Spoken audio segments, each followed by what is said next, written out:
ficar de pé para a gente orar, apresentar a Deus. Glória a Jesus. Quem precisa de oração? Em minha casa. Pai querido e Pai amado, somos agradecidos a Ti, Senhor, por esta rica oportunidade de estar na Tua casa, de estar na Tua presença. Meu Deus, manifesta a Tua glória em nosso meio, Pai. Derrama da Tua graça, do Teu Espírito. Enche-nos, Senhor, da Tua virtude. Enche-nos, Senhor amado, de sabedoria, para que possa, Senhor, transmitir a Tua palavra conforme a Tua vontade. Meu Deus, e abre o entendimento de cada um, Senhor, para que possa compreender, meu Deus, os Teus planos, os Teus projetos, para que possamos, Pai amado, glorificar o Teu nome, Senhor, diante das situações que aconteceram na antiguidade, para que possamos glorificar o Teu nome, Pai, diante das situações que acontecem hoje, para que possamos, meu Deus, glorificar-te na beleza da Tua santidade. Meu Deus, nos ensina, Pai, a andar reto nos Teus caminhos. Nós não queremos, Senhor, sairmos esbarrotados ou inchados por ter aprendido alguma coisa, mas nós queremos sair se humilhando na Tua presença, cada vez mais aos Teus pés, cada vez mais buscando a Tua face. Quanto mais sabe, mais se humilha, quanto mais aprende, mais se abaixa, para que possamos, meu Deus, engrandecer somente a Ti. Só o Senhor é que é digno de toda honra, toda glória e todo louvor. Pai amado, assim eu te peço, Deus, toma em Tuas mãos, Pai. Ajuda os Teus filhos, Senhor. Nós sabemos, Pai amado, que não é fácil, mas é o Senhor que está na causa, é o Senhor que está na situação. Pois vem despertar os Teus filhos, Pai. Desperta, Pai, aquele que está meio cansado, aquele, Senhor, que está faltoso. Toma em Tuas mãos, Pai. Aquela pessoa, meu Deus, que de repente está passando por muitas dificuldades para chegar até aqui. Tira as barreiras do meio, Pai. Tira, Senhor amado, todo impedimento. E vem despertar no seu ânimo, no seu coração, para que possa estar juntamente conosco, aprendendo mais a Teu respeito. Pai, assim eu te peço, Senhor, toma em Tuas mãos, Pai. Direciona, Pai.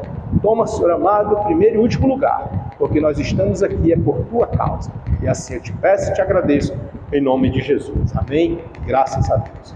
Glória a Jesus. Aleluia. Meus amados, nós estamos no módulo dos profetas menores, e nesses profetas menores, que é composto por 12 profetas, né? A gente está avançando. Estamos hoje dando início à aula de número 3. Na aula de número 1 foi a introdução e um pouquinho ali de Oséias. Na verdade foi Oséias, né? Aí na aula de número 2 pegamos Joel, né? Pegamos Amós e Obadias, né? Fizemos ali na aula de número 2. Claro que cada um desses merecia uma aula, né? Mas se a gente for fazer assim, o curso não termina nunca, né? E termina, né? Mas ia ser aqui uns 4 a 5 anos aí para terminar. Então, para não estender tanto, aí a metodologia da escola é não tomar muito do tempo, precioso tempo dos irmãos, e não deixar o curso muito extenso. E aí ela reduz e coloca assim, tem módulo que são 3, 4 livros, uma aula só. Então assim, é bem verdade que não dá para a gente dissecar, né? É compreensível isso, não dá para dissecar o assunto. Mas a gente vai tentar pontuar, certo? Por exemplo, hoje nós vamos estudar sobre 3 profetas, né? 3 profetas menores. Obviamente são 3 livros. Claro que tem livro que é bem curtinho, né? Mas não deixa de ser um livro da Bíblia. E nós não iremos explorar o livro inteiro, dissecar ele todo. Nós vamos só pontuar, pegar assim, os pontos principais do acontecimento daquela época e da mensagem, bem como do profeta, e logo passar por outro.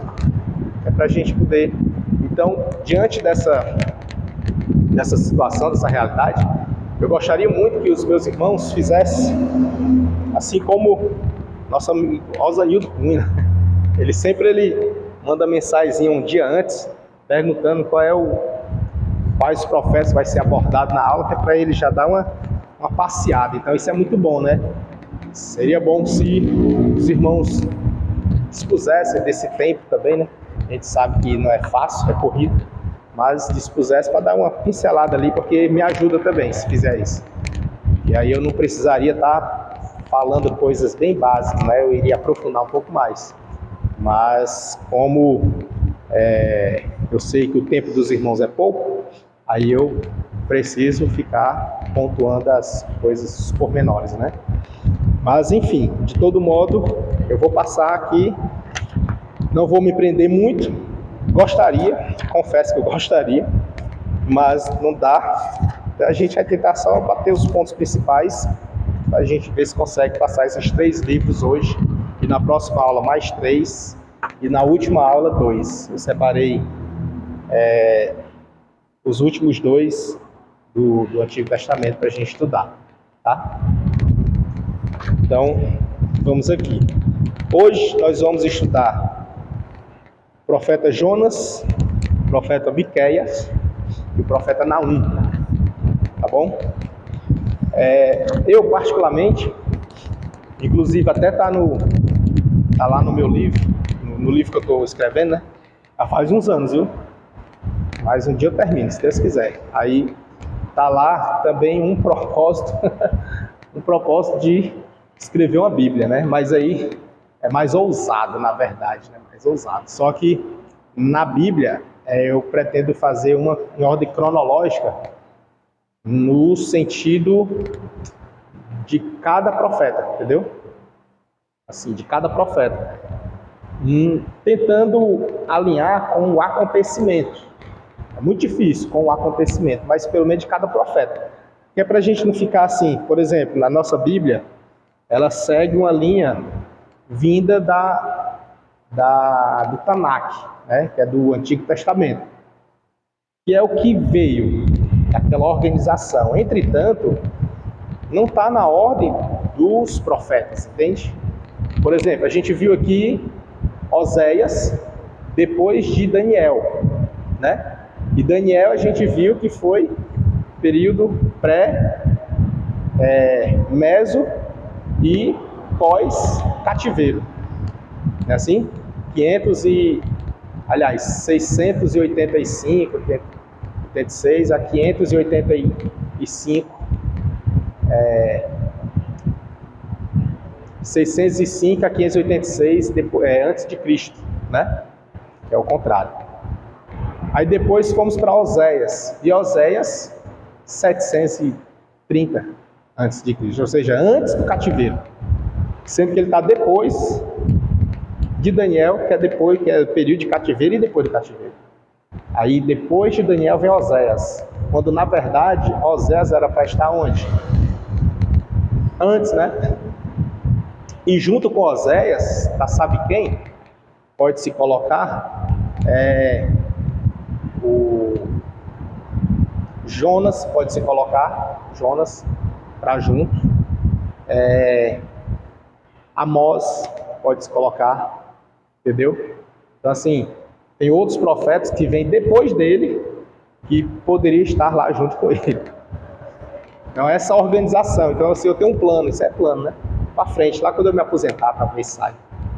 Aí, de fazer assim, uma Bíblia na ordem cronológica, nesse sentido, né?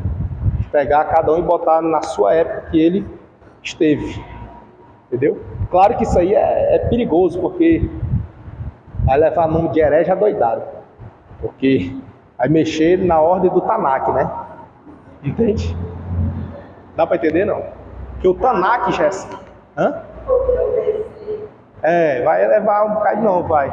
Mas eu pretendo fazer isso para mim mesmo, só para mim poder ler, porque eu já percebi que eu aprendo muito mais fazendo aquela linha do tempo, né? Lembra? A linha do tempo. Fazendo a linha do tempo eu aprendo muito mais. E eu penso em fazer isso na Bíblia. A linha do tempo. O profeta Oséias viveu em qual época? Nessa época. Pronto, é bem aqui. Entendeu? Assim, eu não vou alterar texto da Bíblia, né? Só organização. Entende? Botar Esdras e Neemias, tirar de onde eles estão ali, e colocar lá para próximo de Miqueias, por exemplo. Não, Miqueias não. De Joel, próximo de Joel. Entendeu? Assim, que é no templo. São próximos.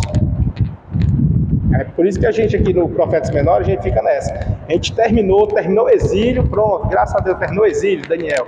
Aí de repente com Osés, fomos para antes do exílio.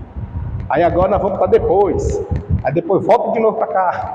Aí depois vai de novo para lá, porque a gente está na ordem da Bíblia, na ordem que está a organização do Tanakh, né? E na verdade nem está assim bem do Tanakh não, porque a Septuaginta também mexeu. Coisa pior fizeram. Por exemplo, a Septuaginta pegou Samuel e Reis, que era um livro só, aí dividiram. Entendeu? Aí pegou Samuel, fez 2, e Reis fez 2. Aí tem 4 agora, nós temos 4. Primeiro e segundo Samuel, primeiro e segundo Reis. Por quê? A Septuaginta fez isso, mas no Tanakh não é assim. Entendeu? Então assim, já foi feito, né?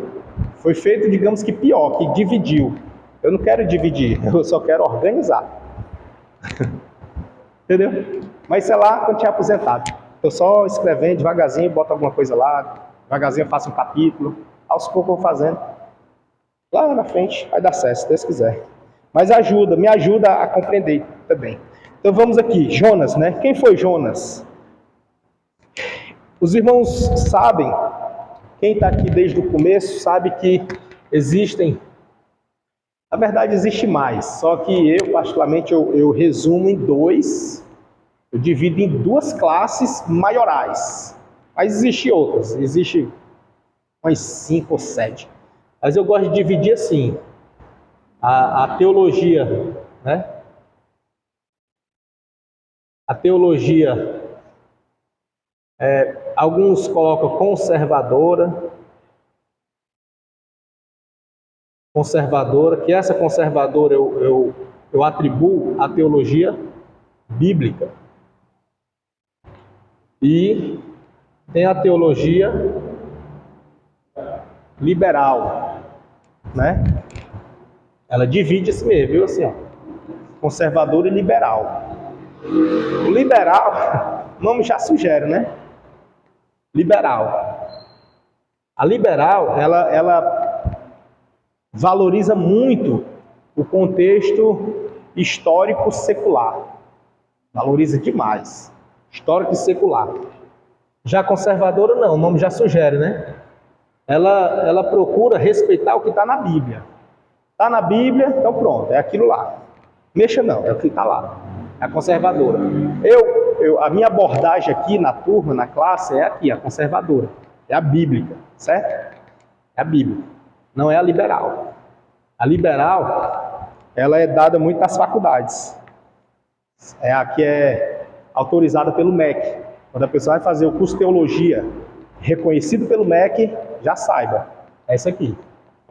Certo? O MEC não reconhece isso aqui. Entendeu?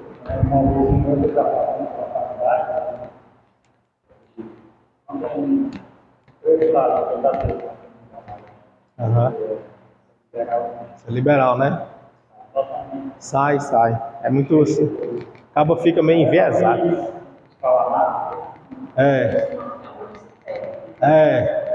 Se perde mesmo, viu, irmão? Porque eles são muito convincentes. Muito convincentes. Eles vão por fatos. Vai-se embora. A fé esfria. Graça e conhecimento, os 2. Exatamente, tá os 2. Então, bota isso em mente, tá? Mas é verdade. Então, guarda isso aqui. Uma base, assim, geralzão, viu? Do mundo, é isso aqui. É liberal conservadora. Aí, dentro desses 2 ramos aqui, aí vem um bocado. Aí vai entrar a judaica, entendeu? Aí vai entrar as religiões, né? Para cada um. Mas o início delas, assim, se é liberal ou conservador. Se for liberal, é aquilo liberal, aí vai ter as ramificações, um bocado. Conservador, aí tem as ramificações, entendeu? Mas a base é liberal conservador. A nossa aqui é conservadora, tá? Conservadora. Então, da conservadora, a gente apaga isso aqui e segue. Aí na conservadora, vez por outra, ela é confrontada. Quase direto, né? É confrontada. Por quem? Pelos liberais. E os liberais, eles questionam a veracidade do livro e do profeta Jonas. Eles questionam tanto o profeta, a pessoa do profeta, quanto o livro em si, a narração que tem lá. Por quê? Porque no liberal, eles dizem que não passa de uma parábola, que Jonas é uma figura e que a narrativa do texto é uma parábola, uma alegoria. Entendeu? Quem é que diz isso? Os liberais. E nós, conservadores, pautados pela Bíblia, nós vamos dizer o quê? Não, história é essa. Jonas foi uma pessoa, inclusive um profeta, e profetizou. Deus levantou ele e usou ele. Entendeu? Quem acredita assim? Amém? Então você é conservador. Entendeu? Então você é da linha bíblica. E existe, irmão, o liberal existe, ora se não existe. Quase tudo na Bíblia para ele é parábola. Quase tudo. Muita coisa. Muita mesmo. É parábola. Mas eu não, eu acredito muito na veracidade dessa palavra aqui. Muito mesmo, acredito. Assim, que minha vida foi mudada pela pregação dessa palavra. Então, hoje eu tenho razão de viver por causa da essência dessa palavra. Antes eu não tinha muito valor de vida, não. Assim, para mim, tanto faz, tanto fez viver. Na verdade, eu até perguntava para que eu vim ao mundo. Então, assim, eu tinha essas coisas, sabe? E veio ter noção, assim, veio fazer noção, ter razão, ter uma causa de existência através da palavra. Eu acredito muito, eu sou do conservador pautado na Bíblia. Tá? E o ensino teológico da Escola Teológica Boa Semente também é. Eu me identifico muito aqui.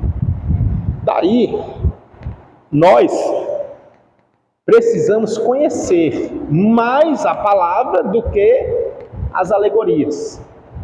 Há quem valorize mais as alegorias para dizer que precisa conhecer lá para defender cá.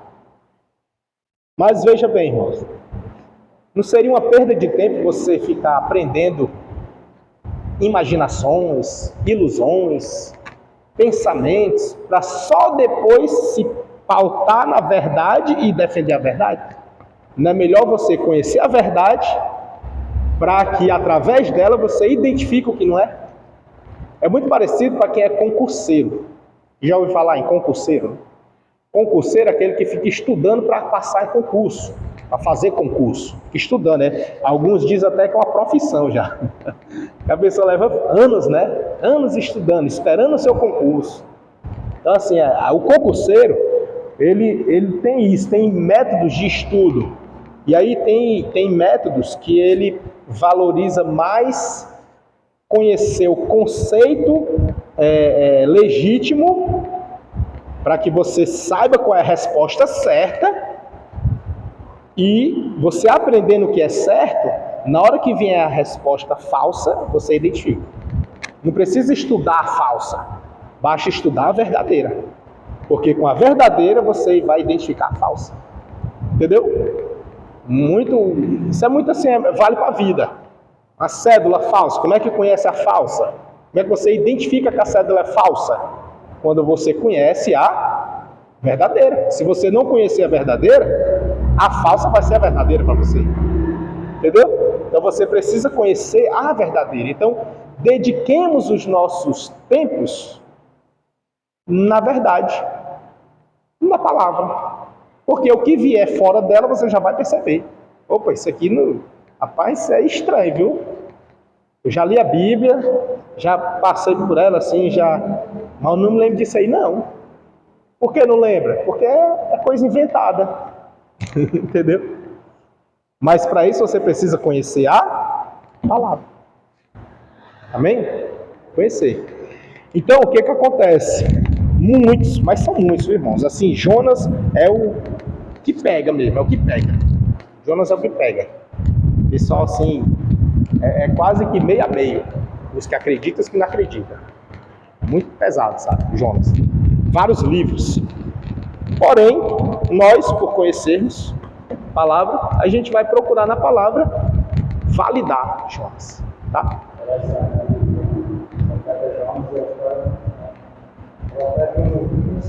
É. Menos credibilizado. Pois é. Menos. É, assim, muito não. Vê muitos Obadias, parece que tem 5 dele,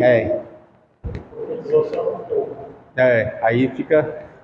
Mas por que o pessoal entra nesse descrédito? É porque não encontra na história secular. Por isso que entra no descrédito. Só vai mesmo pela fé. Pela fé. Né? Só que se a gente for olhar, se a gente valoriza a Bíblia, a gente vai achar na Bíblia. Vai achar na Bíblia. Em outros locais da Bíblia a gente vai achar. Jesus citou, né? Então a gente vai perceber. Por exemplo,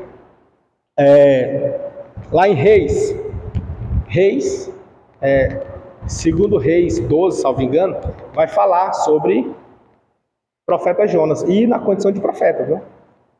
Não é só do Jonas, é do profeta. Ou seja, se fosse uma parábola, né, não teria sido mencionado lá atrás. Entende? Se fosse uma parábola. Eu acho que até ele traz aqui. Deixa eu ver se ele traz aqui. Vocês estão aí em Jonas? Tá? Tá aqui, ó. 2 Reis 14. É 14, tá? É 12, não é 14. 2 Reis 14. 14, 25, né? Tá aberto aí? Isso. Ele leva uma marcha para o mar de Irapuá, mandando a palavra do Senhor de Israel, anunciada pelos seus chefes. Tá vendo? Com todas as letras, né? Diz até o pai dele, né? E veja se não é o mesmo Amitai lá de Jonas, né? Lê aí Jonas.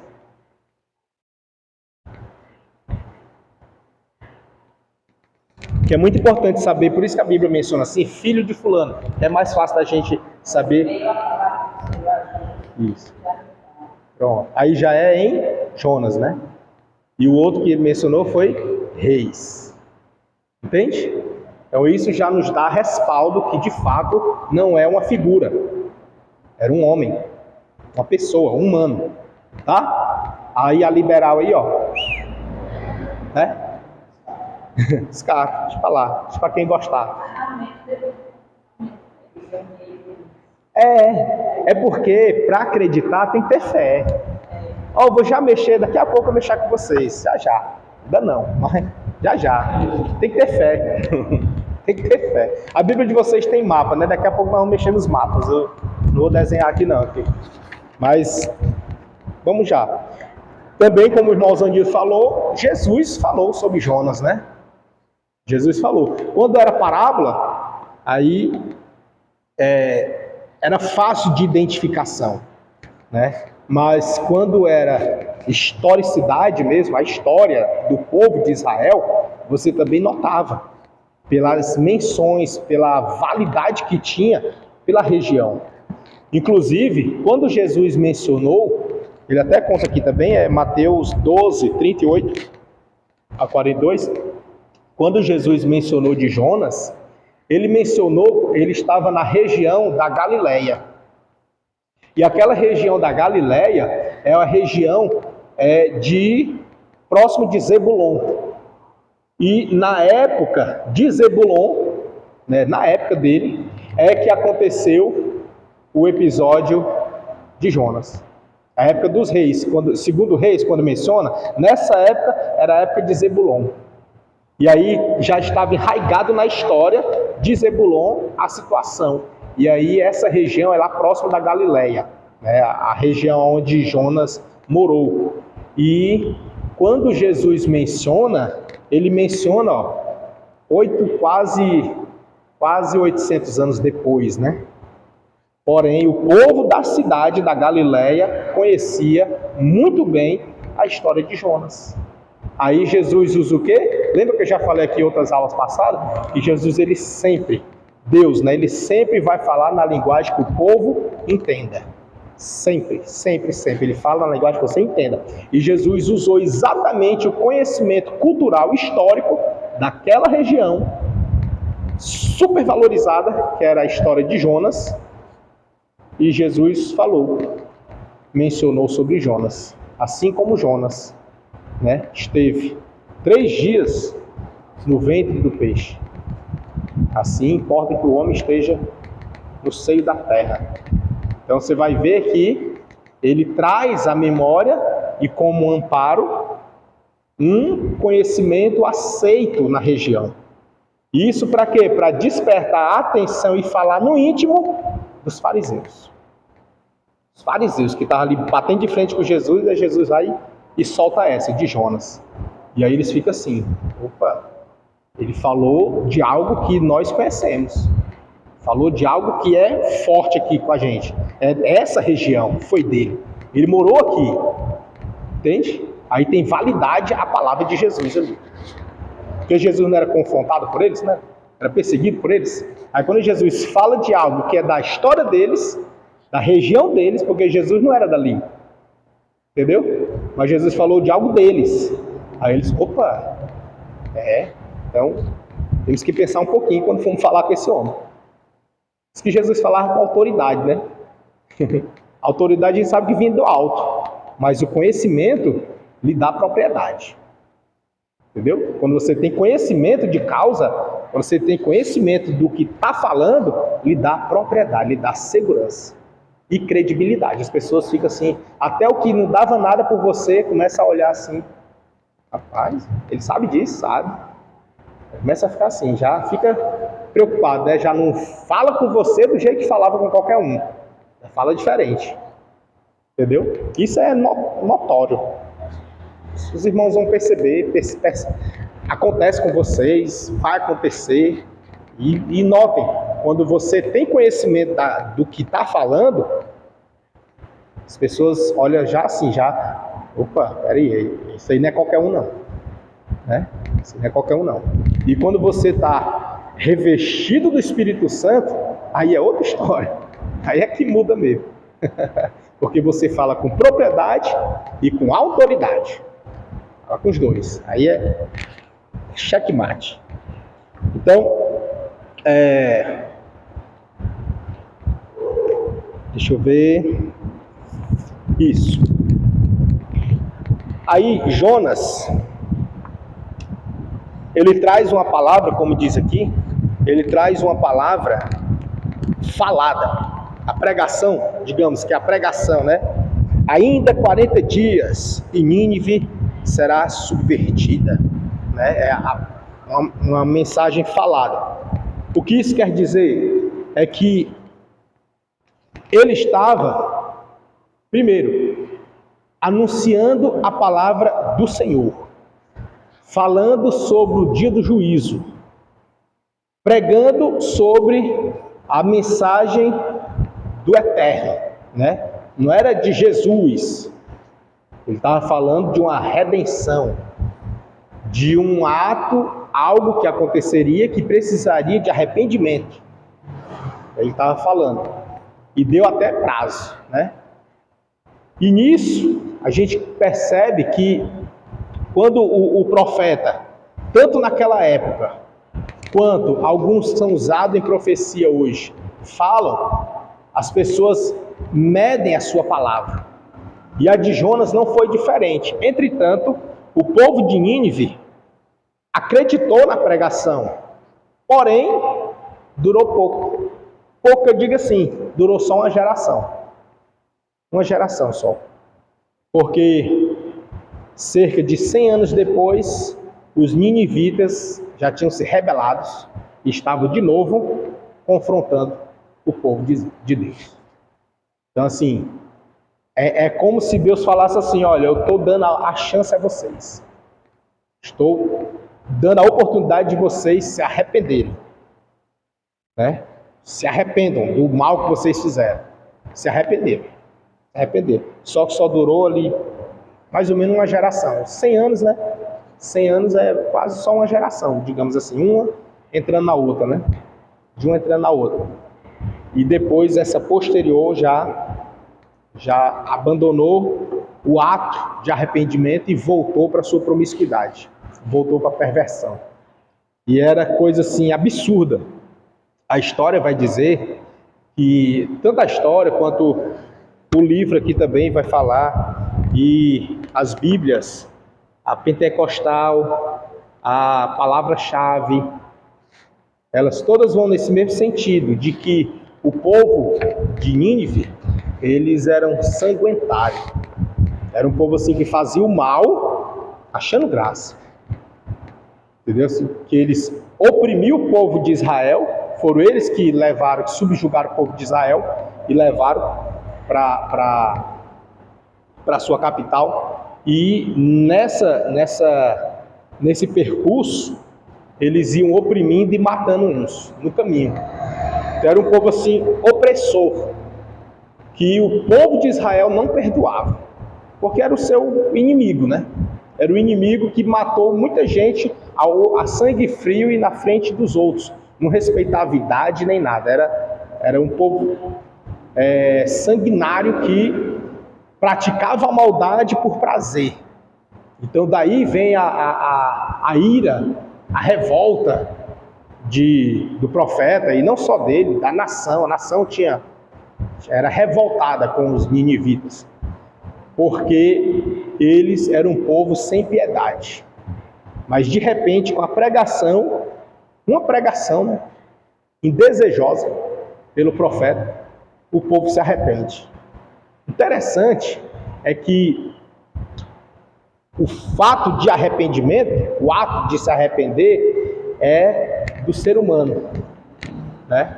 E a ação do arrependimento é de Deus. Entretanto, o conservar-se na conduta de arrependimento é para os dois.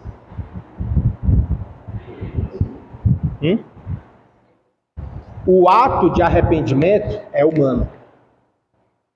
A possibilidade ou a ação é divina, porque é um milagre.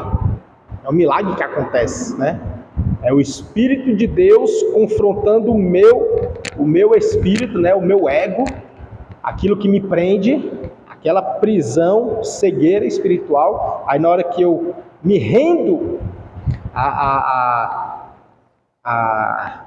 ao convencimento do Espírito Santo, do Espírito de Deus, aí o milagre acontece. Ele me arranca daquele ato deplorável, que aí eu me arrependo do que eu fiz e do estado que estou e me rendo a ele. Então esse ato é milagroso. Então assim, o ato de arrepender é meu. A ação do arrependimento é do alto. Porém, o manter-se na conduta do arrependido, né, se manter nele, é dos dois. Porque eu vou precisar ainda me relacionar com ele para me manter nessa condição de redimido, de arrependido e uma nova conduta. Porque quem se arrepende não volta, né? Não é assim? Aquele que volta, aquele que exato, o que diz que se arrependeu e volta a praticar, ele nunca se arrependeu, ele apenas estava envolvido por remorso. Mas o que se arrepende, ele não volta, porque aquilo, ele tem vergonha daquilo, aquilo causa desprezo nele. Ele vê assim, meu Deus, eu era assim, misericórdia, eu era, não gosto nem de falar, entende? Nem lembrar, entendeu? Era deplorável, era uma situação horrível, entende? Então assim, o arrependido, né? Já o que apenas tem remorsos, ele fala assim, dá o testemunho com muita alegria. Aquela alegria que eu falo assim, irmão, eu era assim, irmão. Esse negócio não, eu era assim mesmo. Entendeu? Contando a tragédia, né?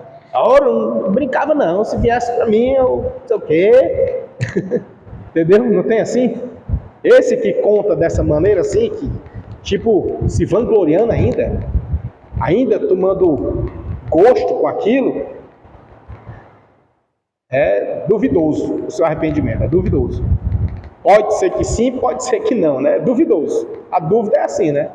Então, os ninivitas, aquela geração se arrependeu, mas a posterior não.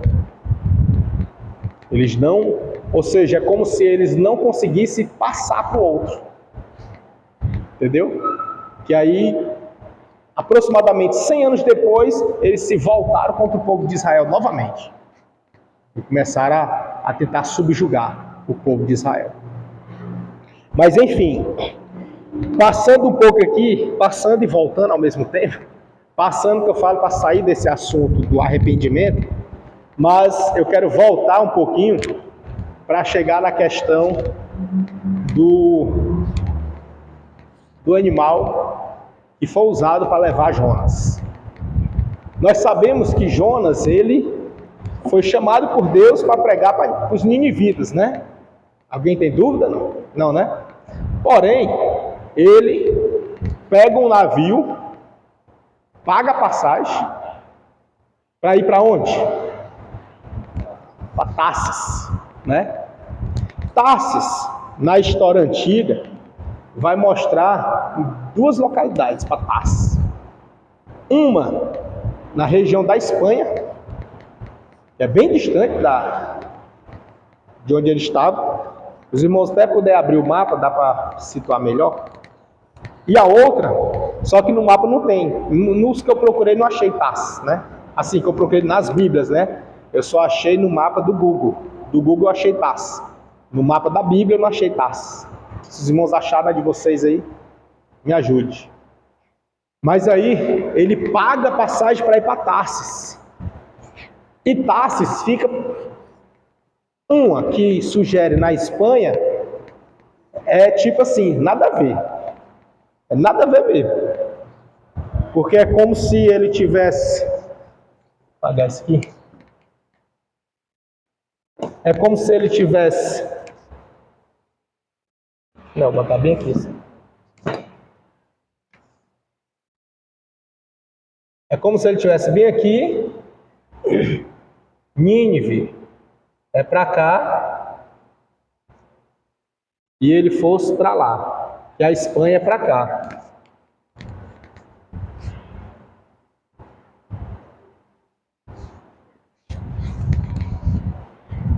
Então assim, era região nada a ver, né? Tarsis, né? Tarsis. Porém, na história, no mapa antigo mostra uma Tarsis para cá. Por aqui assim, para cá para cima. E aí é onde faz mais sentido. Faz mais sentido.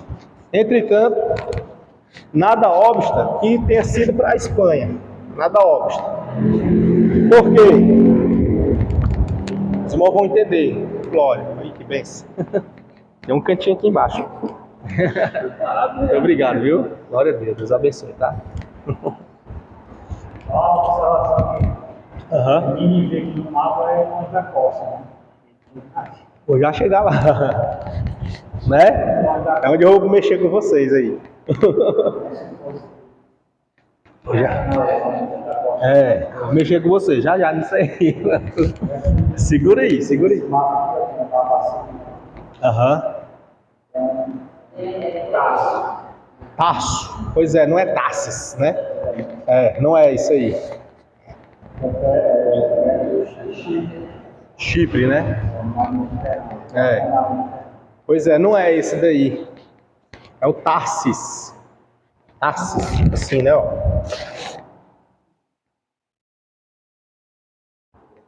Tarsis. É diferente, né?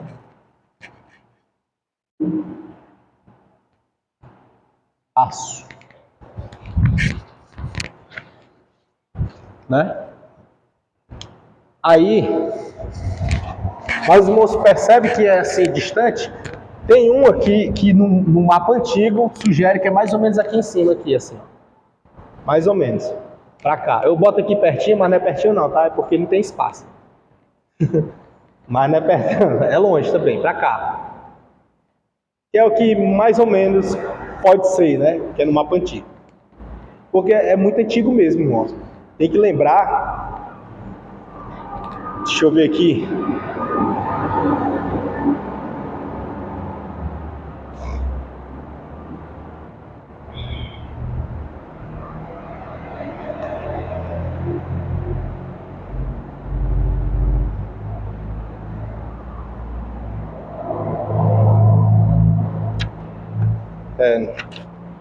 Não traz assim, mas a base ali é em torno do ano 700 a 600 antes de Cristo, a base ali, né? Então assim, se a gente pegar aquele 700 antes de Cristo, é muito antigo mesmo. E trazer para cá, a gente vai perceber que até mesmo os continentes eram diferentes no mapa antigo, até os continentes, porque com o passar dos tempos, os continentes eles foram se dividindo. Começou com, salvo engano, foi com 1 ou 2 continentes, aí ele foi dilatando, aí vai dilatando, aí mais outro, e hoje nós temos, acho que 5 ou 6, não me lembro. Alguém lembra aí quantos continentes? Sei que não está mais como era no começo, entendeu? Ele vai dividindo, aí se dilatando assim, ó. Parece que a parte seca de terra, né? Ela vai, tem 5, aí ela dilata assim pela água. E a parte, aí forma outro continente. É assim. Então assim, no mundo antigo, no mapa antigo, nessa época, até os continentes eram menores, eram poucos. Não tinha o que nós temos hoje. Então, talvez essa parte que da Espanha fosse aqui mais perto, entendeu? Assim, para a gente tentar entender que é a Tarsis da Espanha, né? Porque é a que está aqui. Talvez esse bloco ele fosse mais aqui pertinho. Pode ser. Se você olhar no mapa, vai dar para ver aí. A Espanha tem aí no mapa da Bíblia. A Espanha tem. Aqui. Deixa eu ver aqui na minha, se ela tem nessa aqui. A média. Sul. Tem. Hã? Tem Espanha. Espanha, Itália.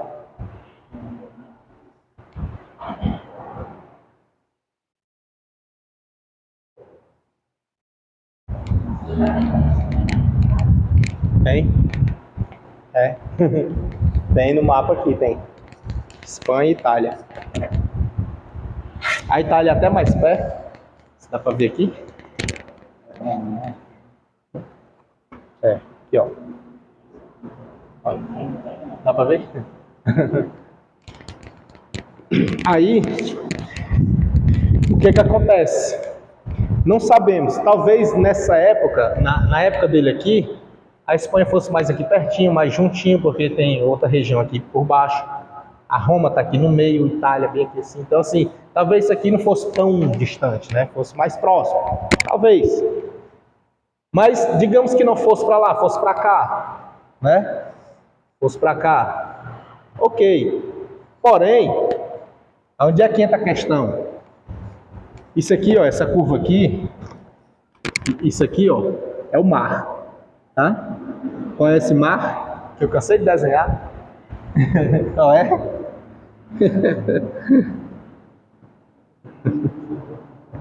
Mediterrâneo, né? Mar Mediterrâneo aqui, certo? É porque o desenho é feio, né? Aí não dá pra... Mas assim, aqui é o mar. Aí o que acontece? Digamos que... Vamos lá, se tivesse sido a Espanha, beleza. Digamos que a Espanha era mais próxima.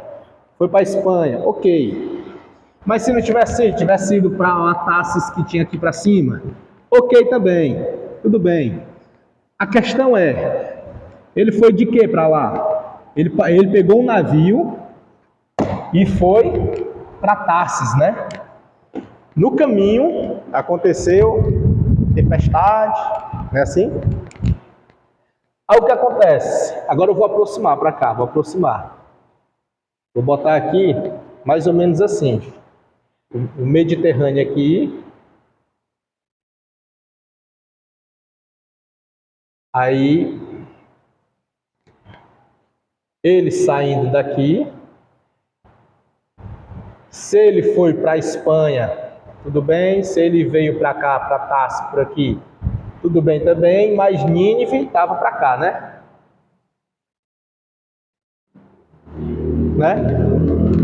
E toda essa região aqui é rochosa. Aqui tem um mar. Para cá vai ter uma espécie, tem um negócio para cá assim, ó. Eu não sei se é mar, né? O mar também, né? Por aqui assim, ó. Para cá assim, tem outro mar. Cáspio, é? Hã?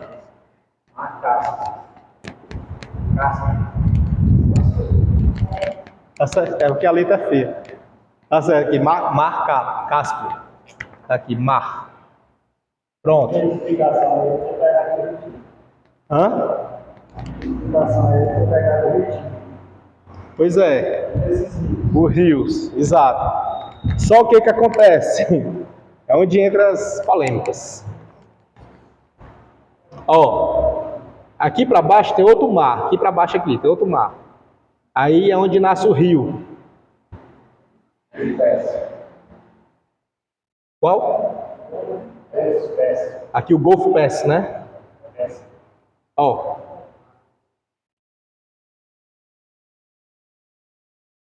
Aqui o Tigre e aqui o Eufrates.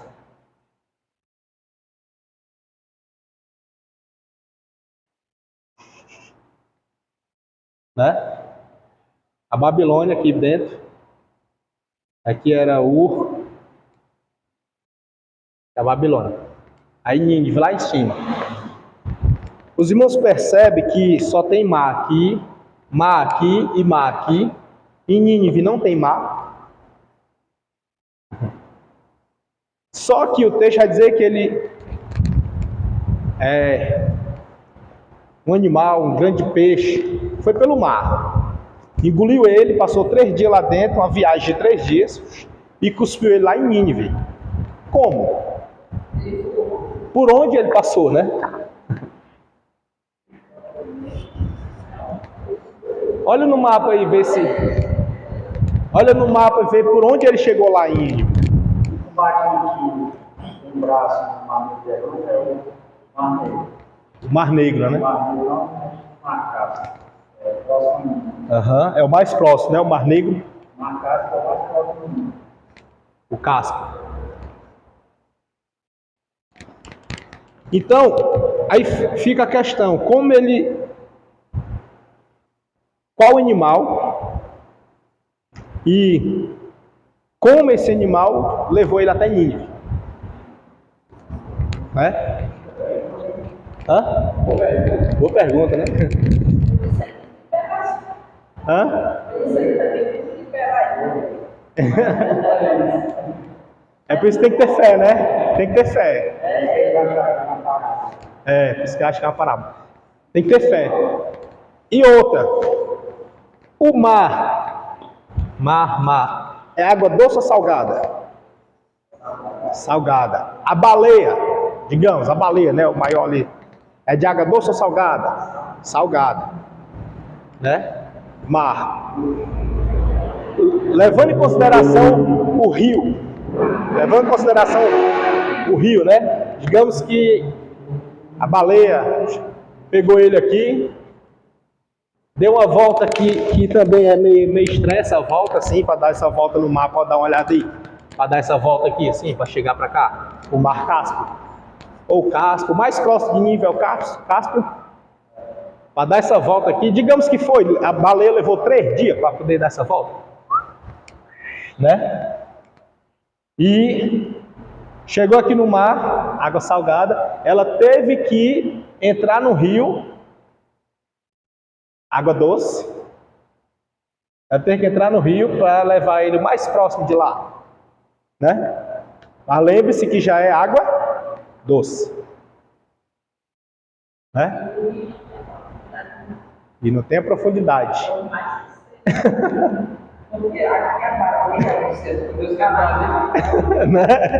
É pela fé, né, não? É pela fé. Não somos liberais, tá? Nós somos conservadores, bíblicos.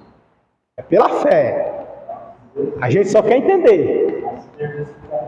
Se Deus disse que foi, tá dito. Hã? Tá dito, tá não? Se Deus falou, tá falado. Tá falado e pronto. Aí, qual é a sugestão de muitos, dos conservadores, né? Dos conservadores, qual é a sugestão? É que não foi uma baleia. A baleia ela é muito grande, como a irmã falou, não passa no rio, né? Aí ele até bota aqui, tem uma sugestãozinha. Sugere-se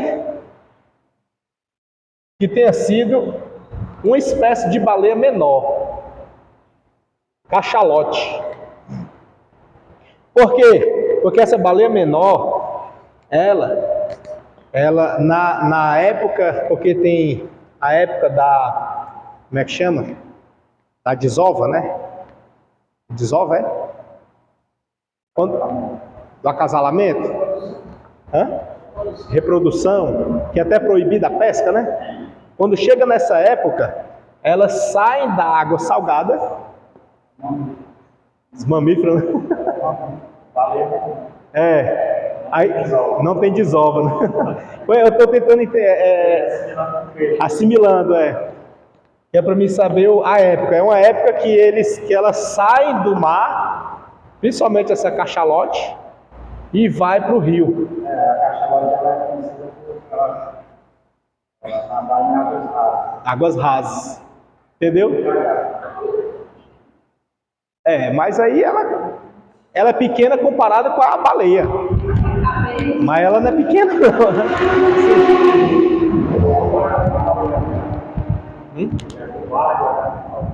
Exato, tem a outra ainda. Essa aqui é conhecida também como... Jonas, né? Paulo disse que era 1,5 metro, né? A história. 1,5 metro, caro, né? 1,5 metro. 1,5 metro ainda encolhido assim, que, né? Ele vai ficar esticado lá dentro, ele vai ficar enrolado assim meio, conforme o diâmetro da barriga dela. Então, assim, acredita-se que tenha sido uma cachalote, que é uma menor, que cabe, que passa. E outra questão é a garganta da baleia. A baleia é grandona, mas a garganta dela é apertada. Então acredita-se que ela não tenha sido. Acredita-se que tenha sido a cachalote, porque ela apesar dela ser menor, a garganta dela é maior. Passa um animal maior. Pois é, a cachalote, né? Pois é, ela é pequena comparada com a baleia. Mas ela não é pequena, entendeu? Ela pode chegar até lá, né? Aqui pegou o Jonas. Comprimento. Extensão, né? É grande, né? Mas ela pode chegar, mas ela tem a menor. Então talvez Deus pegou uma razoável ali que desse para transportar Jonas e levou, né? E aí talvez justifique a viagem de 3 dias. 3 dias. Que aí saiu daqui, deu uma volta aí, ó. Você olhar no mapa aí, dá uma volta grande, viu? Para vir para cá e daqui pegar um rio e jogar ele lá, 3 dias e 3 noites de viagem, né? Não tem trânsito, não tem nada, só... Entendeu? Então, por aí dá pra gente raciocinar e tentar, assim, fortalecer a nossa fé, né? Tá certo?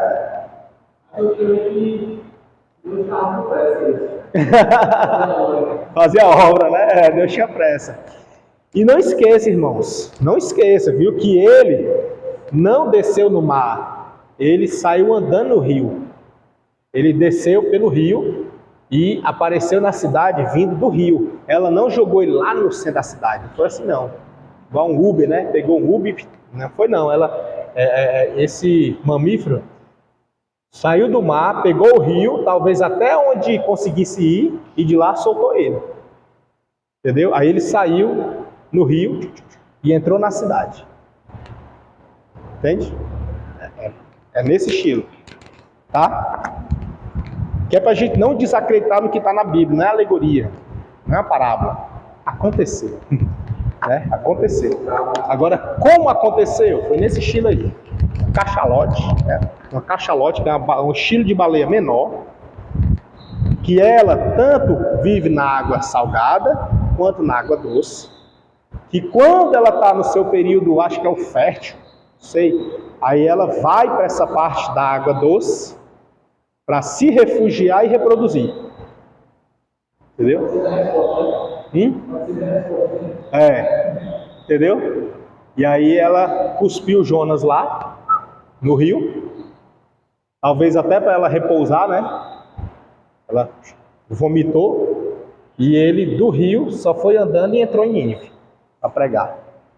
Zangado e todo melado, todo cheio de baba, né? Da barriga, o suco gástrico, mas com temor, né? E foi.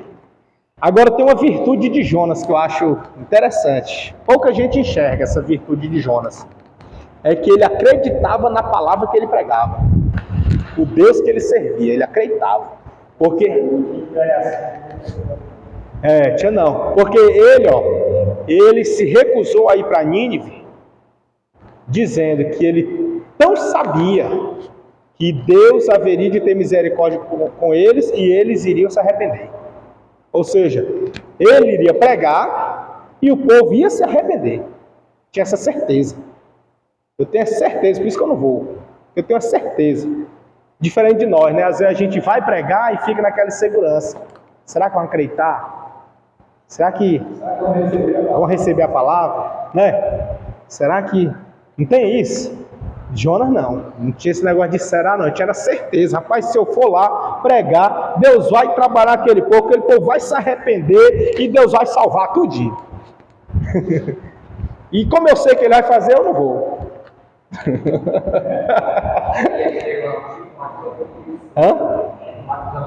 Era. Parou aí? A memória tá pouca aí, ó. Eu esqueci de subir a gravação do sábado passado. Ai, tá pouco. Meu Deus, tá tudo pouco aí, misericórdia. Então, irmão, deu para compreender aqui? Então, Jonas, assim, ele tinha muita convicção, viu, da pregação dele. Se ele fosse lá pregasse, o povo ia se arrepender, e se arrependeu mesmo, e creu mesmo, de verdade. Creio que aquela geração, foi, algo extraordinário. Quando Saulo vai dar mal, vai dar acontecimento. Aí o senhor fala com Ananias. Olha essa situação dele, ele tem, né?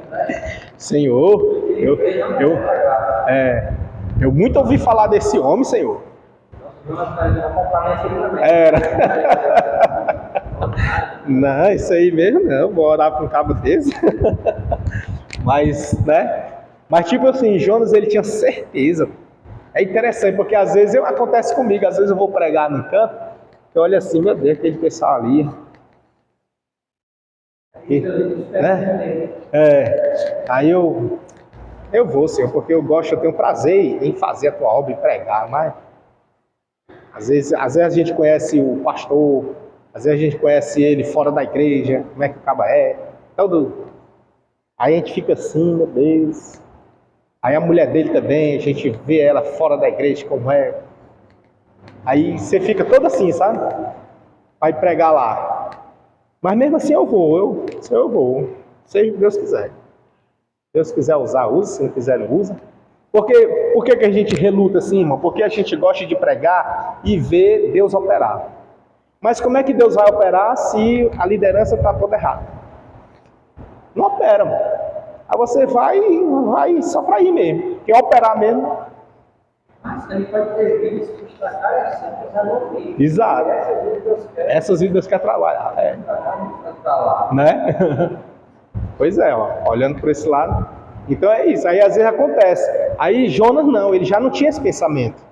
Ele já tinha o contrário. Ele dizendo assim, rapaz, esse povo lá não presta, o povo é ruim, não sei o que, não sei o que. Mas eu sei que Deus tem misericórdia, Deus vai alcançar ele. E se eu for lá pregar, Deus vai falar, vai trabalhar ele, eles vão se arrepender tudinho e vai ser todo mundo alcançado.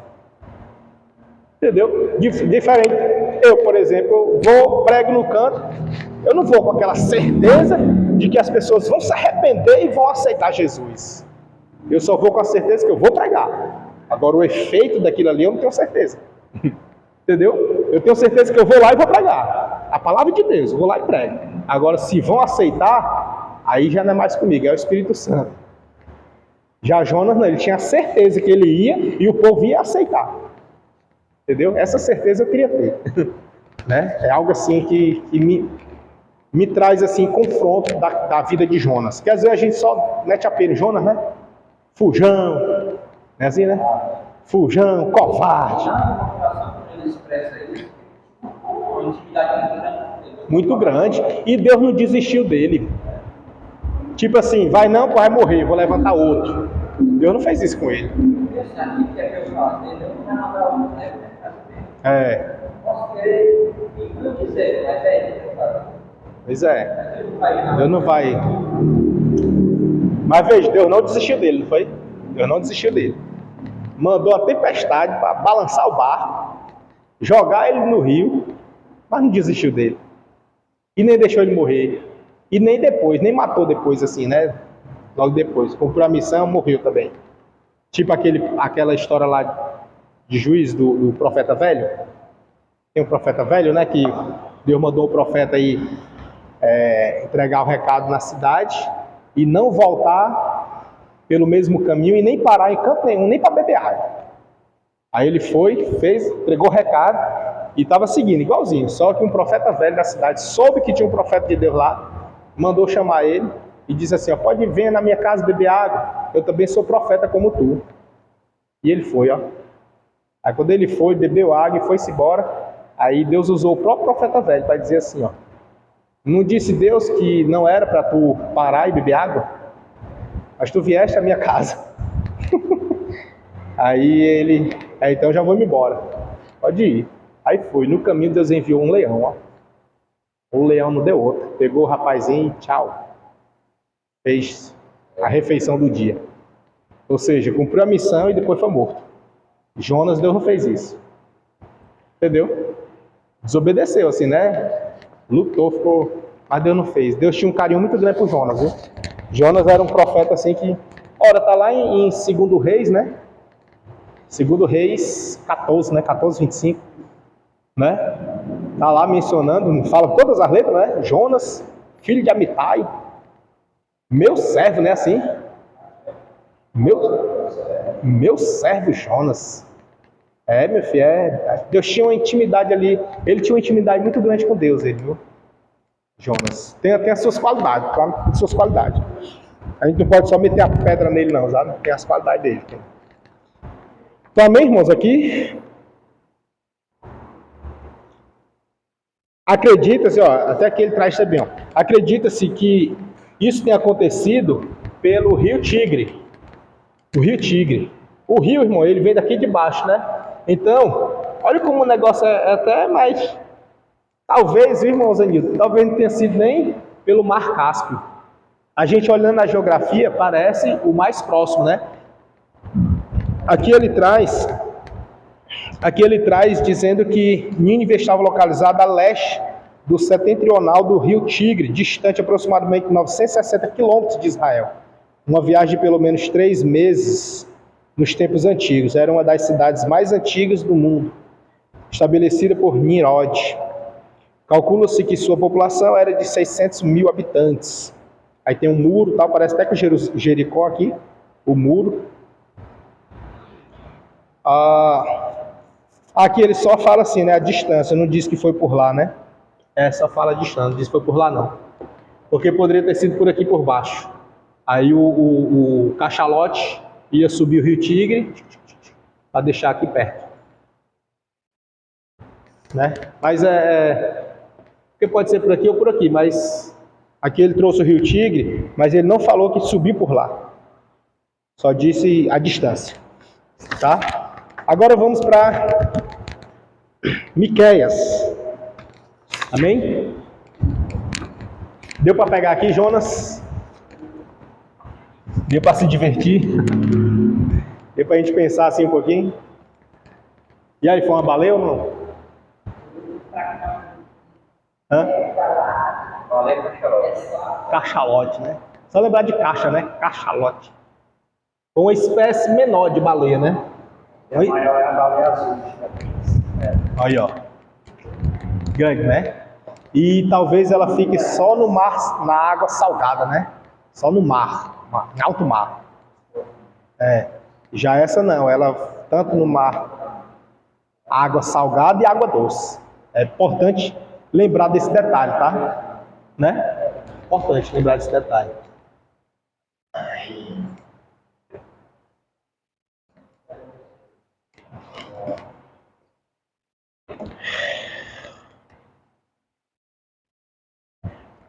Agora vamos para Miqueias.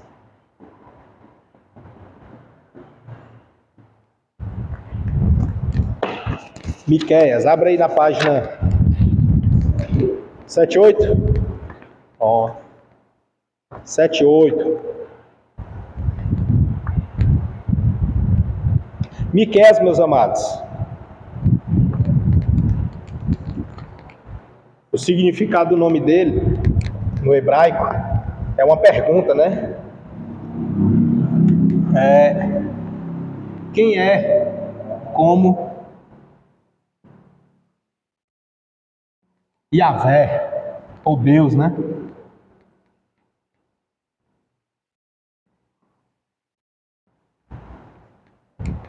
Aí, é uma pergunta. E Deus usou dele, na pessoa dele, parecido com Jeremias, né? Que é para usar da vida dele para falar com o povo. Profeta Miqueias. Profeta Miqueias, ele profetizou nos dois reinos.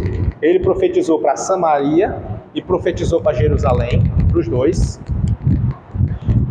Profetizou ali por volta dos 761 a.C., ou seja, antes do cativeiro também, né? Antes do cativeiro, 761, né? O cativeiro foi 751, é? Pronto, 751, obrigado, viu? 751 a.C., ou seja, foi mais ou menos 51, 66 anos antes, né, aproximadamente antes do cativeiro. 60, né? 751, calculei, né? Então, ele, como profeta dos dois reinos, ele anunciava a ruína dos dois, sendo que um já... Quanto? 100? E um. Isso.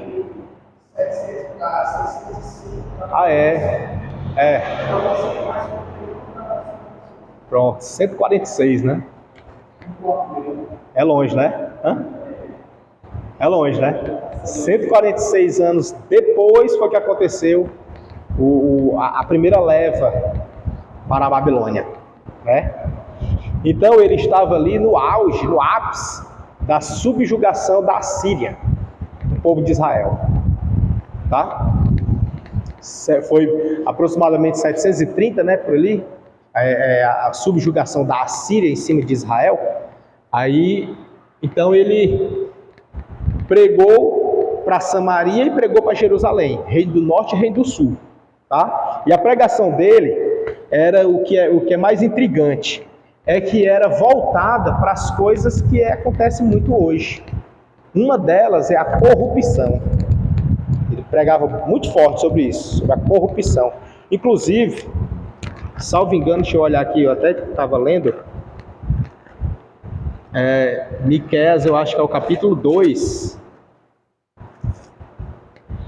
Deixa eu ver se é. Não, Vício Campos, Ardeno, Caso.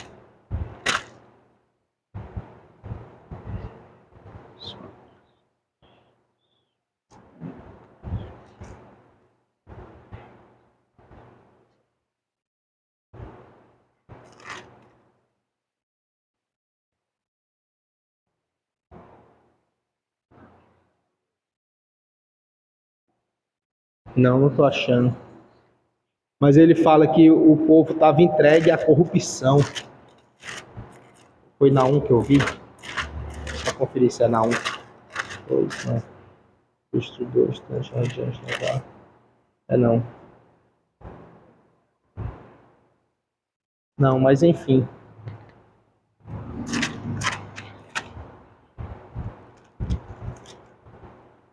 Que eu leio tanto, aí acabo que pensando que é no canto, é no outro.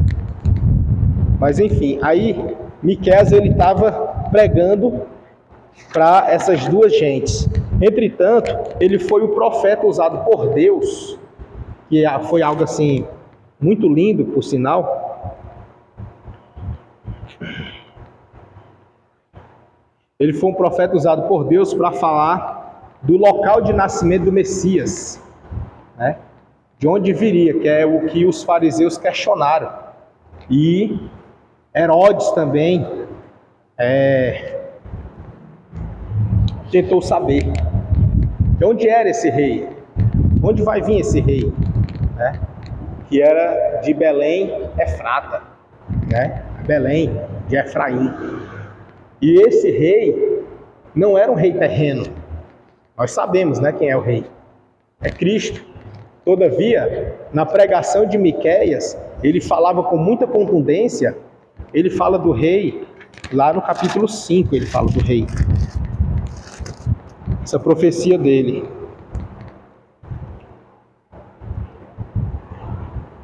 Versículo 2, ele diz assim, capítulo 5, versículo 2, e tu, Belém Efrata, não. Hã? É o 5:2. E tu, Belém Efrata, posto que pequena entre milhares de Judá, de ti me sairá o que será Senhor em Israel, e cujas origens são desde os tempos antigos, desde os dias da eternidade. Né? É de lá que vai sair o que será Senhor em Israel. Então, existia essa profecia, ela era conhecida. Porém, o povo ficou confuso, aí esqueceu.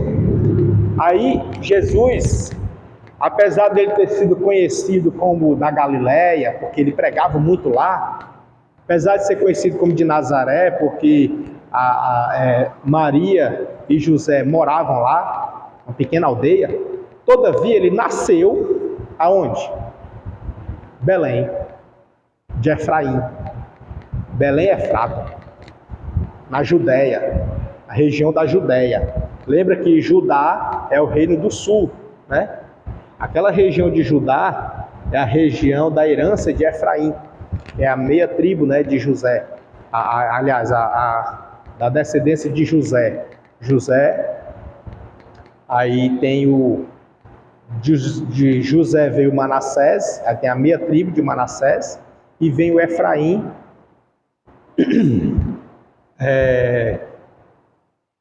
como sendo também herdeiro.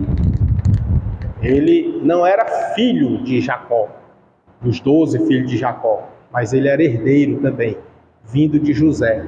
E aí Efraim é onde tinha Belém, lá na região dele, e essa Belém foi onde Jesus nasceu. Quando, lembra daquela situação lá de Mateus, que ele foi do deserto, foi se refugiar lá em Belém, né? Foi pro censo, né? No censo. Aí foi para Belém e lá nasceu. Quando nasceu, passou aproximadamente, aí ficou pelo deserto, aproximadamente 2 anos, volta para Nazaré. E aí quando vai para Nazaré é onde ele cresce, né?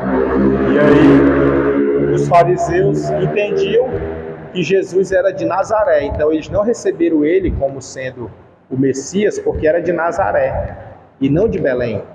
Eles, não sei se não foi divulgado ou se foi ocultado a eles, porque a Bíblia também diz que Deus ocultou a sabedoria da palavra aos sábios entendidos. Deus ocultou deles, eles não entenderem mesmo. É outro mistério aí, isso aí é a gente perguntar a Deus por quê. Mas ele ocultou e eles não perceberam que Jesus era de Belém. Para dar tempo, né, para chegar até nós, né? Aí Deus ocultou deles e eles não perceberam que Jesus, ele inclusive no censo, para contabilizar, né, ele foi registrado lá, em Belém, nasceu lá. Então assim, para cumprir a profecia de quem? Miqueias, né? Miqueias. E Miqueias também ele traz algo muito forte, que eu achei muito lindo esse aqui também da parte de Deus. No capítulo 4, ele fala das outras nações que seriam alcançadas, que não era só o povo de Israel. Acho muito lindo isso. Ele vai dizer assim: mas nos últimos dias acontecerá que o monte da casa do Senhor será estabelecido no cume dos montes e se elevará sobre os outeiros, e concorrerão a ele os povos. E irão muitas nações e dirão: vinde e subamos ao monte do Senhor e à casa do Deus de Jacó, para que nos ensine os seus caminhos e nós andemos pelas suas veredas. Porque de Sião sairá a lei e a palavra do Senhor de Jerusalém, e julgará entre muitos povos, e castigará poderosas nações até muito longe, e converterão as suas espadas em enxadas, e as suas lanças em foice. Essa parte aqui já é onde fala que é muito bem aplicado para o milênio, né? Lá para o milênio. Entretanto, como está falando aqui lá no Antigo Testamento, para uma ação que acontecerá muito além, que aqui é o que? 700, aproximadamente 751 a.C., né? Imagine só, uma profecia de 751 a.C., que na sua integralidade ainda não aconteceu, e nós já estamos em 2021 depois. É algo assim, 2021 que eu falo século, né? Século 21. Século 21. Falei 2021, mas que misturou aqui os parafusos. É o século 21 depois, ou seja, 2024 anos depois, né? Depois do Marco Zero, né? Depois do Marco Zero, não é depois de Cristo, assim, depois do Marco Zero. E aqui, 751 antes do Marco Zero. E nós estamos em 2024 depois do Marco Zero. Ou seja, se somar os dois aí, dá o quê? Da profecia para cá, dá 2095, né? Dá 2095 depois.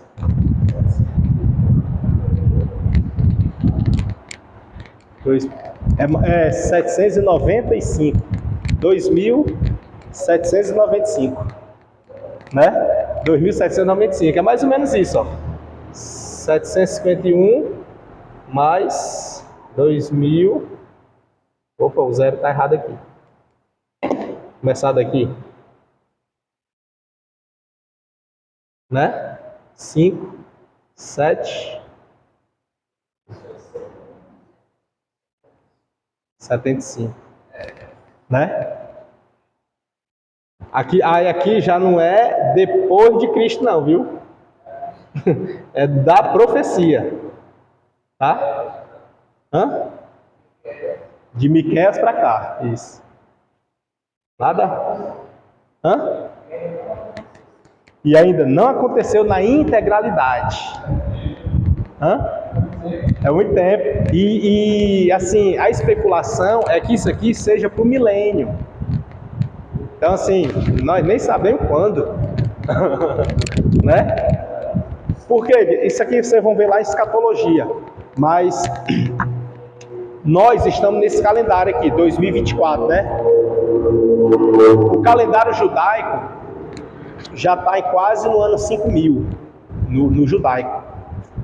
Está quase o ano 5.000. A Cabala é um estudo também teológico, porém deixado de lado pelos conservadores, né? Nós, da linha conservadora, a gente não adota a Cabala. Mas na Cabala tem umas curiosidades, e eles adotam muito a numerologia. Para eles, quando fala trindade, tem um sentido, 3. Quando fala o 7º dia, tem um sentido, o 7, entendeu? Quando fala 12 apóstolos, tem um sentido, 12 anciãos, né? Quando fala 7 trombetas, as 7 taças, entendeu? Na Cabala, eles gostam disso, a Cabala.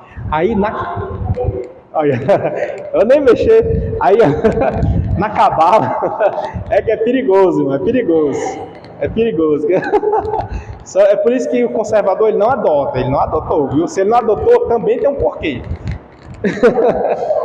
É o mistério, deixa lá.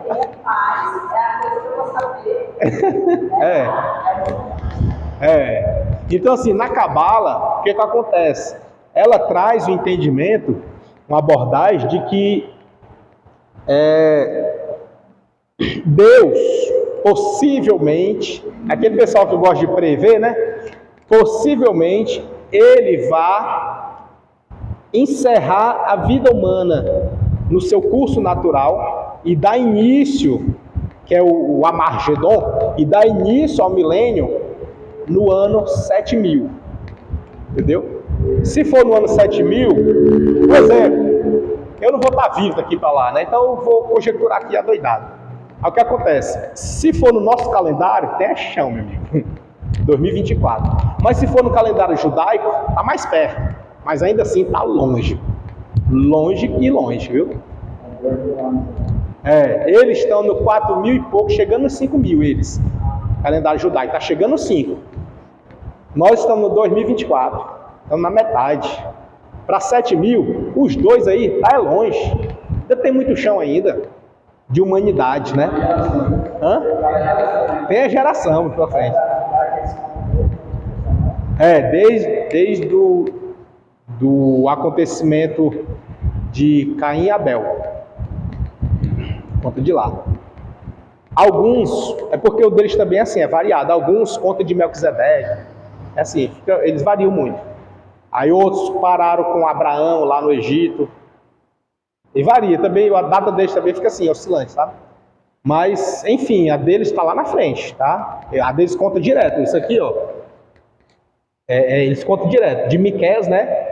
Ele pega antes e vai-se embora. Pararam, atropelaram. Tem esse negócio de Cristo, antes e depois de Cristo, não, porque Cristo para eles ainda não veio. Né? Então, como para eles ainda não veio, estão esperando. Então, para eles ainda está rolando tempo, está rolando. Para nós, não. Para nós, acreditamos que Cristo já veio, então houve o marco. E está contando de novo. Só a segunda vinda, né? Enfim. Pois é, né? Tem dia aí, né? Mais perto, porque pelo menos na primeira vinda já veio, né? Faz sentido. Faz sentido. Só que isso aí é a Cabala, irmão. É a Cabala, não é nós não. Isso aí é eles lá, eles que gostam de pensar essas coisas. Nós aqui vivemos o quê? Um dia após o outro. Aguardando para hoje, entendeu? Nós não temos essa data prévia, imaginária, não temos. Nós sabemos que vai acontecer quando? Não sei. A qualquer momento. Espero para hoje. Estou pronto agora. Entendeu? Porque se a gente for olhar assim pela luz da Cabala, a gente vai relaxar. Aí dizer assim, rapaz, tem como é que falou? Tem geração para frente, meu filho. Tem muita, não é pouca não, viu? Não é nem meus filhos, meus netos, não. É gente que eu não sei nem dizer o nome.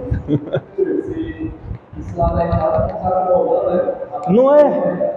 Imagina. Então, assim, pela Cabala é melhor deixar ela de lado. Se os conservadores, quando foi dividir assim, liberal e conservador, não adotaram, tem um porquê. Então, deixa quieto lá, deixa lá mesmo. Use só para pesquisa. Tipo assim, eu vou dar uma olhada aqui, só curiosidade, né? Usa muito também. Meu filho é pano pra manga, sabe? Não...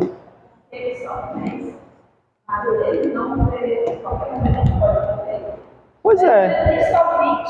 a vinda, né? Mas é nós mesmo, exato. E depois que morrer, segue o juízo, acabou, não tem mais volta não. Tá certo? Então assim, Miqueias, ele foi um profeta assim fundamental, sabe, no marco da história, né? Ele profetizou o local de nascimento do Messias. Não? É ou não é assim algo? E foi onde bateu na ferida dos fariseus, foi ele. Os fariseus tropeçaram nisso aqui, ó. Graças a Deus, né? Porque senão Jesus não teria sido vituperado, né? Não teria sido morto. Entende? Porque foi a incredulidade dos fariseus que fizeram perseguir eles, perseguir a Cristo, e perseguindo Cristo, armaram contra ele, jogaram vários crimes contra ele, tudo errado, julgamento de noite, nada a ver. Nem até hoje a justiça segue o mesmo modelo assim, sabe? É muito parecido. Mas até hoje não tem julgamento assim à noite, né? Teve para ele, teve tudo. Levaram pro sumo sacerdote quase de madrugada. Não existe isso, né? Tudo errado. Mas enfim, botaram ele lá, incriminaram ele. Pilatos ainda foi avisado pela esposa. A esposa disse que teve um sonho com ele, né? Aí Pilatos lavou as mãos. Aí ele disse, ó, não se meta com isso não. Aí ele foi, lavou as mãos e disse, ó, não tenho culpa não, é vocês, viu? É vocês. Aí lavou as mãos, tchau, botou pro povo. Os fariseus, os escribas estavam lá, insultaram o povo. Solta Barrabás, solta Barrabás.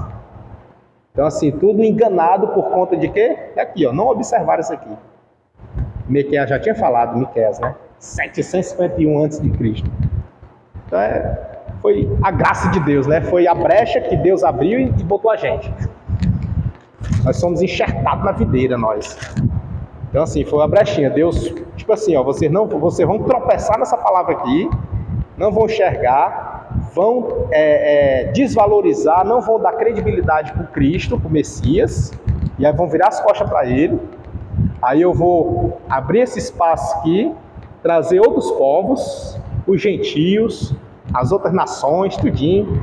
Aquele que crê, quem crê, vai ter o direito de ser chamado filho de Deus, né? Ou seja, encaixou a gente ali, ó. Encaixou.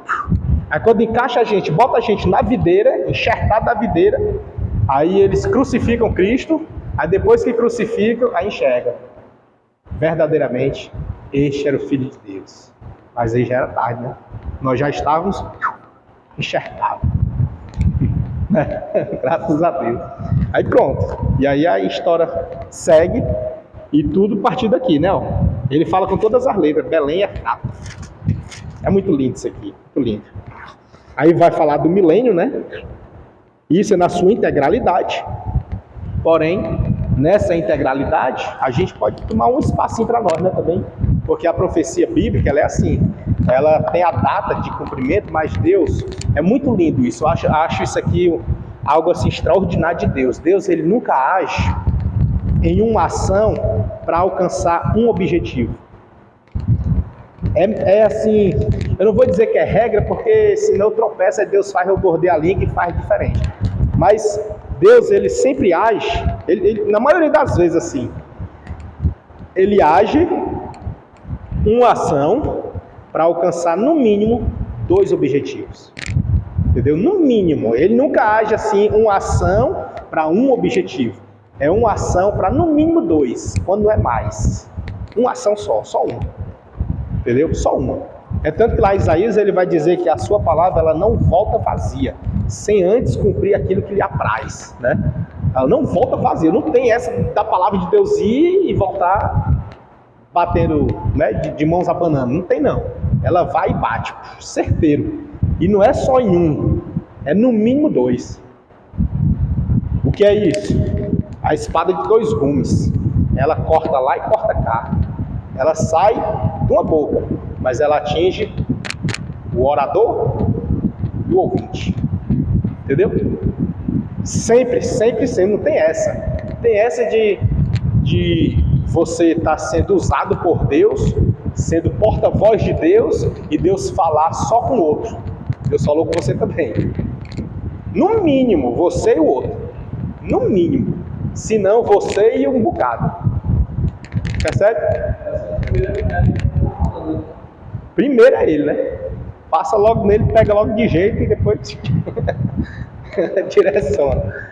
Então aqui é a mesma coisa. Então assim, a questão aqui, ele abriu espaço para os gentios, para nós, né?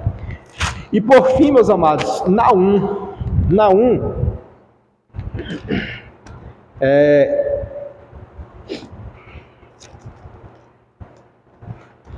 ele já foi na questão de profeta, já teve um ministério assim mais direcionado para o povo de Israel. Porém, ele já pega na questão ali dos ninivitas, só que depois do arrependimento. Teve a pregação com Jonas para se arrepender, aí depois Deus usa Naum para trabalhar, entendeu? Aí pega aquela primeira geração, aquela primeira. Aí o Naum, Deus usa fortemente ele no anúncio da sua palavra, no que diz respeito ao tratamento de regeneração, para conservar ele nos caminhos do Senhor.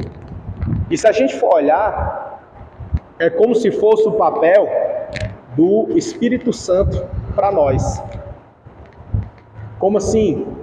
Cristo veio para nos resgatar, arrancou, né? Nos arrancou do lamaçal de pecado, charco de lodo, lavou, purificou e transformou. Aí ele envia o Espírito Santo para nos fazer lembrar da palavra dele, para nos conservar no seu caminho, para manter acesa a chama, para não deixar faltar o azeite, entendeu? Então ele manda o Espírito Santo com essa função. Aí o Espírito Santo vem e mantém acesa a chama. Você ouve o hino e chora, você ouve a palavra e é confrontado, você lê a Bíblia e é edificado. Isso é o quê? O Espírito Santo que está ativo, está assim, ó, ardendo ainda. Por conta de quê? Daquele início lá, da pregação da palavra, quando você ouviu falar de Jesus. Jesus vem, arranca, transforma, liberta, aí entrega o Espírito Santo, ele vai trabalhar. Foi assim, Deus enviou Jonas, pregou, se arrependa, ou se arrependeu, aí depois envia Naum para cuidar, né? Muito interessante. Aí nesse aspecto, aqui com Naum,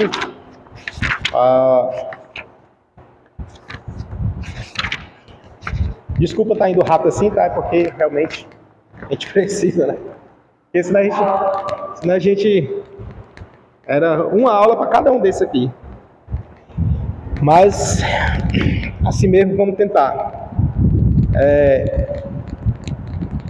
Aqui, ó, na introdução ele fala assim, ó: em 722 a.C., as profecias de Isaías, de Oséias e de Amós se cumpriram, e a pequena nação de Israel, ao norte da Palestina, desapareceu. Os golpes cruéis do exército assírio esmagaram a cidade de Samaria, capital de Israel, e o seu exército logo em seguida, o povo passou pela humilhação de ser levado para o exílio na Assíria. A amada terra de Israel foi praticamente abandonada, tornando-se uma região selvagem, onde as feras eram as donas da terra. Como escravos, os israelitas foram servir um monstruoso sistema totalitário instalado pelo exército mais cruel da história antiga. Quem era esse exército mais cruel? A Assíria. Os ninivitas. Abençoa, né? O exército mais cruel da história antiga. Eu fico imaginando aqui, tem até filmes, se os irmãos quiserem, né? Tem filmes, que é Os Grandes Impérios. Eu tinha em DVD, mas aí não usa mais, né? Aí o bicho manchou, criou mancha, aí não roda. E tinha esse negócio, né? Ou manchava ou arranhava. Aí manchou, não roda mais. Era tão bom. Mas eu tinha os grandes impérios. O Egito, a Babilônia, a Grécia, Roma, Roma foi o maior territorialmente, né? Pegou tudo, assim, se você for olhar no mapa, algumas bíblias mostram o Império de Roma, só, é grande. Grande mesmo, pegou até o Egito, pegou foi tudo, assim. A Europa, o Egito, tudo. Aí, é um dos maiores. E o da Assíria era grande, era muito grande também. Porém, ela era muito cruel, muito sanguinário. Maldade assim, achando graça. Entendeu? Aí a história mesmo relata isso aí. Eram cruéis. E aqui ele fala, né, também. Nunca se ouve, né? Não tinha ninguém mais cruel do que eles. A história antiga. A crueldade dos assírios foi notória, e os países na circunvizinhança sempre viviam com medo de uma invasão pelas forças invencíveis da Assíria. Já pensou? Né? Eram cruéis realmente. Com a passagem dos anos, o Império Assírio chegou ao apogeu do seu poder. Muitos países foram assimilados no imenso império. Ninguém conseguiu resisti-lo. Uma notável exceção fora a invasão de Judá em 703 a.C. por Senaqueribe, o famoso general assírio. O piedoso rei de Judá, Ezequias, apresentou...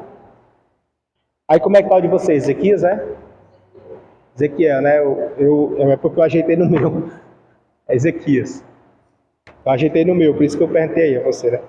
Apresentou-se publicamente no templo de Jerusalém, pedindo em oração ao Senhor a sua proteção. Veio a resposta fulminante como um raio. Então, naquela mesma noite, saiu o anjo do Senhor e feriu no arraial dos assírios a 185.000. Bem pouquinho, foi? Um anjo do Senhor, viu? O anjo do Senhor veio e feriu ali. Está lá em 2 Reis 19:35. Não se sabe qual foi a epidemia com que o anjo do Senhor dizimou o exército assírio. A Bíblia narra laconicamente que Senaqueribe, rei da Assíria, se foi, voltou e ficou em Nínive. Uns 100 anos depois da desastrosa queda de Samaria ao norte, o pequenino país satélite Judá ao sul temia novamente as incursões expansionistas dos assírios. Naum, cujo nome significa consolação, trouxe uma mensagem confortadora para o seu povo ameaçado, afirmando que a maior potência mundial seria completamente destruída. A sua profecia escrita como poema deve ter sido considerada excessivamente otimista. Não obstante, o fato de que o país de Judá tivesse experimentado a salvação miraculosa do Senhor no tempo do bom rei Ezequias. O livro de Naum merece o seu lugar entre os 12, pois na inacreditável ocorreu a Assíria, esgotada pelas inúmeras campanhas de agressão militar, foi vencida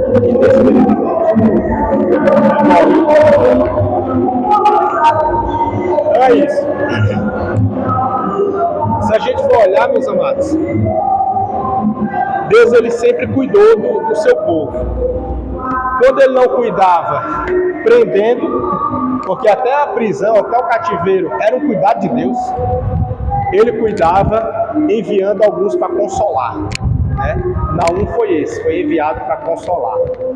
Naum ele foi enviado para trabalhar o povo de maneira a se reerguer em Deus, voltar-se para Deus, confiar novamente em Deus.